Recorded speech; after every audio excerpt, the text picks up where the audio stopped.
Hello everyone, welcome back to my YouTube channel wander with Akanksha. So ఈరోజైతే నేను నా hair care routine day 1 blog అనమాట ఇది. So first అయితే నేను నాకు హెయిర్ ఆయిల్ చేద్దామని చెప్పేసి ఆయిల్ ప్రిపేర్ చేస్తున్నాను అనమాట. సో అందుకోసం అని చెప్పి నేను ఎర్రమందారం అంటారు కదా, ఎర్రమందారంవి ఆకులు ఇంకా కొన్ని మెంతులు వేసి ఇందులో నేను వర్జిన్ కోకోనట్ ఆయిల్ యూస్ చేస్తాను అనమాట చాలా రోజుల నుండి.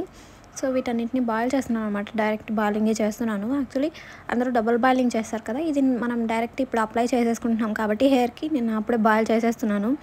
సో అంతా బాయిల్ చేసిన తర్వాత హెయిర్ని లేయర్స్ లాగా తీసుకుంటూ కొద్దిగా స్కాల్ప్కి ఆయిల్ బాగా పట్టేలాగా మొత్తం అంతా నీట్గా అప్లై చేసుకోవాలన్నమాట.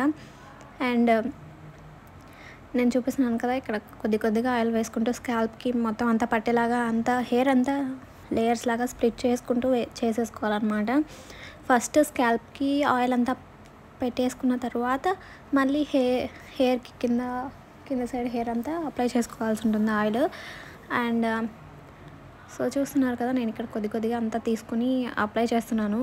యాక్చువల్లీ నేను ఇక్కడ జస్ట్ కొద్దిగా మాత్రమే మీకు చూపిస్తున్నాను, ఎందుకంటే ఇంకా ఇది అప్లై చేయాలంటే నాకు చాలా టైం పడుతుంది, ఆల్మోస్ట్ ½ అన్ అవర్. సో అందుకే అంతా చూపించలేదు.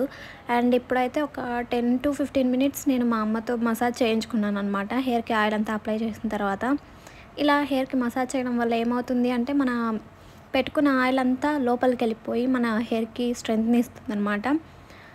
సో అందుకోసం అని చెప్పి నేను మసాజ్ చేస్తున్నాను. ఇది మసాజ్ అయితే కంపల్సరీ అనమాట, ఆయిల్ పెట్టుకున్న ప్రతిసారి చేయండి. సో ఆయిల్ అంతా పెట్టేసుకున్న తర్వాత మనము ఆల్మోస్ట్ 1 to 2 hours ఉన్న తర్వాత హెయిర్ వాష్ చేయాలి. అండ్ ఓవర్ నైట్ అలానే పెట్టేసుకోకూడదు. అండ్ మెయిన్ ఆయిలీ స్కిన్ ఉన్న వాళ్ళైతే ఎగ్జాక్ట్గా 1 hourకి హెడ్ బాత్ చేసేసేయాలన్నమాట, ఆయిల్ ఎక్కువ పెట్టుకొని ఉండకూడదు అలానే. సో ఇదైతే అలోవెరా జెల్ అంటే లైక్ క్లెన్జర్ లాగా యూజ్ అవుతుంది. అండ్ మనం యూజ్ చేసే సోప్లో కెమికల్స్ ఉంటాయి కదా, వాటిని కొంచెం అంత తగ్గిస్తుంది అని చెప్పేసి నేను ఇట్లా షాంపూని ఇందులో కలిపేసి హెయిర్కి పట్టిస్తాను. అండ్ కండిషనర్ అనమాట. సో ఫస్ట్ అయితే స్నానం చేసేటప్పుడు డీటాంగిల్ చేయడం మర్చిపోకండి మీ హెయిర్ని. డీటాంగిల్ చేసిన తర్వాతే హెడ్ బాత్ చేయండి, అప్పుడే హెయిర్ కూడా బాగుంటుంది. అండ్ నేనైతే ఇప్పుడు కండిషనింగ్ చేసుకున్న తర్వాత అండ్ సీరం యూస్ చేయాలన్నమాట. మెయిన్ థింగ్ ఏంటి అంటే హెయిర్ కండిషన్ యూస్ చేసినప్పుడు అది మనము స్కాల్ప్ దగ్గర నుండి పెట్టకూడదు అనమాట. జస్ట్ మన మిడ్ లేయర్ నుండి ఇంకా ఎంత లెంత్ ఉంటుందో మన హెయిర్ అంత లెంత్ వరకే పెట్టుకోవాలి. సో సీరం కూడా సేమ్ అంతే అనమాట, అలానే అప్లై చేయాలి. అండ్ హెయిర్ గ్రోత్ సీరం అయితే స్కాల్ప్ నుండి అప్లై చేయాల్సి ఉంటుంది, అది కూడా చూపిస్తాను. సో ఫస్ట్ అయితే ఇది నేను ట్రెస్మీ వాడుతున్నాను అనమాట. ట్రెస్మీ హెయిర్ సీరం అనేది యాక్చువల్లీ ఇది నేను యూస్ చేసి కూడా చాలా రోజులు అవుతుంది, బట్ ఇది నాకు అంత హెయిర్ ఫాల్ కానీ అంత ప్రాబ్లం ఏం లేదు, చాలా బాగానే ఉంది. సో ఇది మీకు నేను చూపిస్తాను ఎలా యూస్ చేయాలి ఏంటి అనేది చూడండి. అండ్ ఇదేంటి కండిషనర్ కూడా మీకు అలానే అప్లై చేయండి, అంటే లైక్ ఎక్కువగా అప్లై చేయకూడదు అనమాట ఏది కూడా. సో సీరం నేను జస్ట్ 2 pumps తీసుకున్నాను అనమాట నా హెయిర్ లెంత్ని బట్టి. సో ఇలా రబ్ చేయడం వల్ల ఏమవుతుంది అంటే హెయిర్ సీరం అనేది బాగా యాక్టివేట్ అవుతుంది అనమాట. ఇది డిఫరెన్స్ అనేది నార్మల్గా మీకే తెలిసిపోతుంది. లైక్ నార్మల్గా అప్లై చేయడం ఎలా ఉంటుందో ఇలా యాక్టివేట్ చేయడం వల్ల మన హ్యాండ్స్ కూడా హీట్ అవుతాయి అన్నమాట. సో తెలుస్తుంది అనమాట యాక్టివేట్ అయ్యిందా లేదా అని చెప్పేసి సీరము. సో చూస్తున్నారు కదా, నేను ఇలా ఇంకా మొత్తం నా మిడ్ హెయిర్ లెంత్ నుండి కంప్లీట్ ఎంత లెంత్ ఉందో అంత లెంత్ వరకు అప్లై చేస్తున్నాను.